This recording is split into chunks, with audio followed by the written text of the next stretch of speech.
Student, आप लोग सभी कैसे हो। आज मैं आप लोगों का Hindi third language class 8 chapter 8 Baba Amte का ये जो लास्ट क्लास लेने जा रही हूँ। इसके पहले मैंने आप लोगों को पहला पोर्शन मैंने बताया था बाबा आमटे के जीवन के बारे में।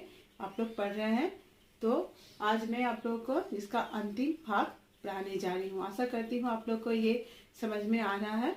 तो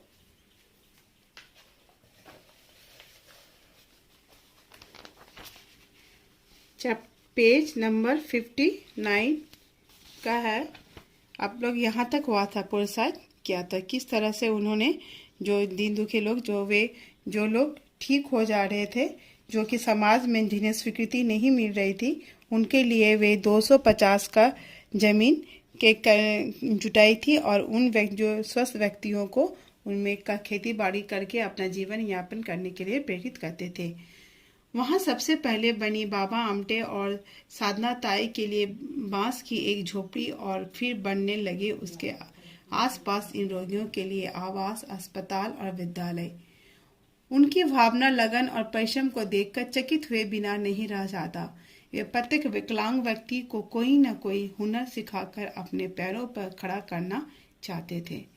तो जब वहां वो जमीन खरीदे तो उन्होंने सबसे पहले क्या किया, बाबा आमटे और जो साधना ताई के लिए बांस की एक झोपड़ी बनाई। उसके बाद धीरे धीरे रोगियों का आवास बना, अस्पताल और विद्यालय भी बना।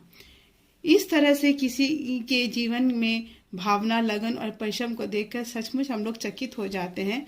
और वे उनमें सबसे बड़ी बात यह थी, कोई भी विकलांग व्यक्ति हो, विकलांग यानी जो आर्थिक रूप से स्वस्थ नहीं रहते हैं, आर्थिक नहीं, जो शारीरिक रूप से स्वस्थ नहीं रहते हैं, ऐसे व्यक्तियों को भी वो कोई न कोई हुनर सिखाकर अपने जीवन में आत्मनिर्भर करने के लिए प्रेरित करते थे। बाबा आमटे के 2 पुत्र थे, विकास और प्रकाश। वे दोनों ही डॉक्टर थे। विकास आनंद के स्वास्थ्य केंद्र का अध्यक्ष है। वहां रोगियों की चिकित्सा की जाती है, उन्हें आत्मसम्मानी और स्वावलंबी बनाया जाता है। अर्थात बाबा आमटे के कितने पुत्र थे? 2 थे, जिनका नाम था विकास और प्रकाश। वो दोनों ही डॉक्टर थे। वे विकास क्या करते थे? वो स्वास्थ्य केंद्र के अध्यक्ष थे और वो रोगियों की चिकित्सा करते थे और उन्हें आत्मसम्मानी और स्वावलंबी बनाया करते थे। आज आनंद वन के आसपास लहलाते खेत हैं, फलों के बगीचे हैं, मुर्गी घर और पशु घर है। वहाँ की चप्पा भूमि इन लोगों के पसीनों से सींच कर सोना उगल रही है। यहाँ साग सब्जी, दूध, घी, मक्खन का व्यापार होता है। तो आनंदवन के पास आसपास क्या है, वहाँ पर जो लोग थे, जो इन रोगों से, कुछ रोगों से पीड़ित थे, वही वहाँ पर खेती करके और फलों के बगीचे उगाते थे। और वहाँ मुर्गी घर, पशु घर है और वहाँ की धरती को वो सींच कर उन्होंने साग सब्जी, दूध, मक्खन आदि का व्यापार हुआ था। यहाँ बच्चों के लिए विद्यालय भी है, खेल का मैदान है, मनोरंजन के लिए सभागृह। आनंदवन सच में आनंद का वन है। तो ये आनंदवन में और क्या है, वहाँ खेल का मैदान है, मनोरंजन के लिए सभागृह है, बच्चों के लिए विद्यालय है। तो ये बहुत ही आनंदमय जगह है। बाबा आमटे के कार्यों को सफलता से प्रेरणा पाकर अनेक स्थानों पर ऐसे आश्रमों की स्थापना हुई है। इनसे गरीब असहाय व्यक्तियों को सहायता मिली है। बाबा आमटे को भारत सरकार ने पद्मश्री की उपाधि से सम्मानित किया। 1978 में जमनालाल बजाज पुरस्कार तथा 1985 को मैग्सेस पुरस्कार भी उन्हें प्रदान किया गया। उन्हें पुरस्कारों में प्राप्त राशि को आश्रम के कार्य में ही लगा दिया। तो बाबा आमटे के कार्यों को सफलता से प्रेरणा पाकर अनेक स्थानों पर ऐसे आश्रम स्थापना की हुई है। तो जब बाबा आमटे ने इस प्रकार का काम किया तो फिर बाकी अनेक स्थानों में भी इस तरह के आश्रम की स्थापना की गई, जहाँ पर गरीबों की और जो पीड़ित लोगों की सेवा की जाती थी और चिकित्सा की जाती थी। इनसे गरीब असहाय व्यक्तियों को सहायता मिली। बाबा आमटे को भारत सरकार से उनकी इस सेवा के लिए भारत सरकार ने उन्हें पद्मश्री से सम्मानित किया। फिर जमनालाल बजाज पुरस्कार भी 1978 को उन्हें मिला और 1985 को मैग्सेस पुरस्कार भी उन्हें प्रदान किया गया। उन्होंने पुरस्कारों को प्राप्त राशि को आश्रम उनसे जो उन्हें पुरस्कारों से जो राशि मिलती थी वो भी वो आश्रम के कार्य में लगा देते थे। तो 9 फरवरी 2008 को बाबा का चंद्रपुर जिले में स्थित अपने निवास स्थान पर निधन हो गया। तो इस तरह से एक महान समाज सेवी का निधन हो गया। तो आप लोग को इससे क्या मिलता है? आप लोग इससे उनके जीवन से ये सीखते हैं कि आपको भी इस तरह से असहाय लोगों की सहायता करनी चाहिए, और कोई भी अगर व्यक्ति आपको दीन दुखी लगे और वो पीड़ित रहे तो उनकी सेवा करने के लिए हमेशा आपको अग्रसर होना चाहिए, और अपने जीवन में ऐसे लोगों को की सहायता करनी चाहिए। तो आशा करती हूँ आप लोग को ये जो चैप्टर है समझ में आ गया है। तो आज आप लोग का यही पर समाप्त हो गया चैप्टर। तो इससे रिलेटेड स्टडी मटेरियल में आपको दूंगी। तो अगर आप लोग से कोई क्वेश्चन है तो आप लोग पूछ सकते हैं। तो आज मैं आप लोग को जीवन मूल्य के बारे में बताने जा रही हूँ। रोगियों का पुनर्वास।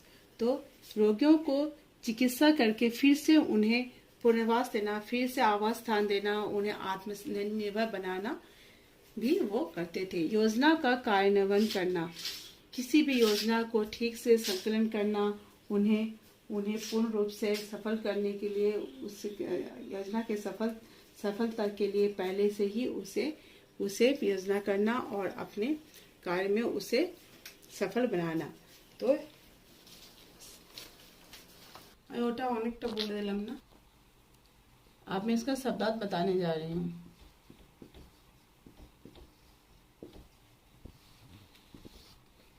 पहला है आपका प्रोत्साहित।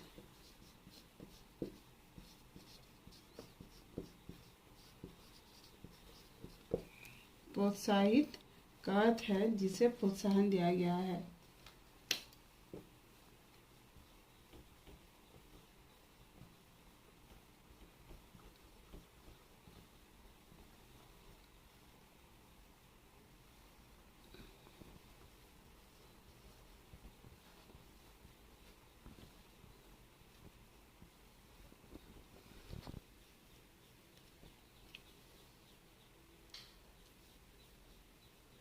चकित,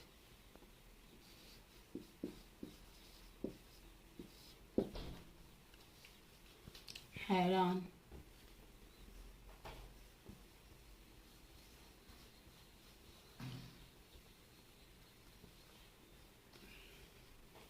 फिर है आपका विकलांग।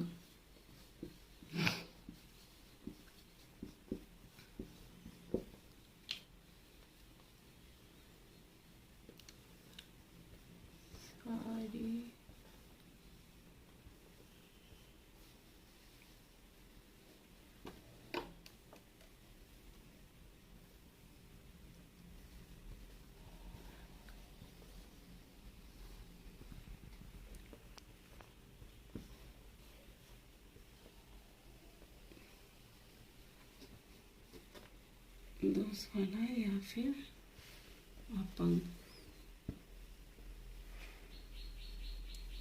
स्वावलंबी,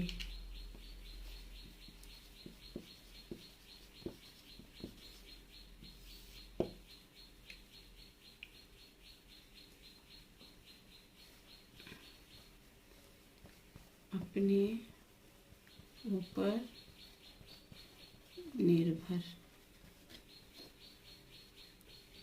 सभागृह,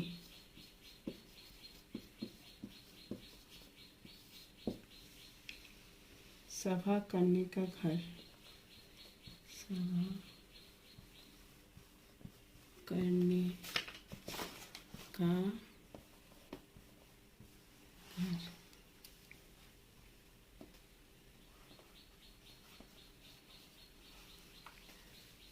तो पहला अर्थ क्या है? प्रोत्साही, जिसे प्रोत्साहन दिया गया हो। चकित, हैरान। विकलांग, शारीरिक दोष वाला।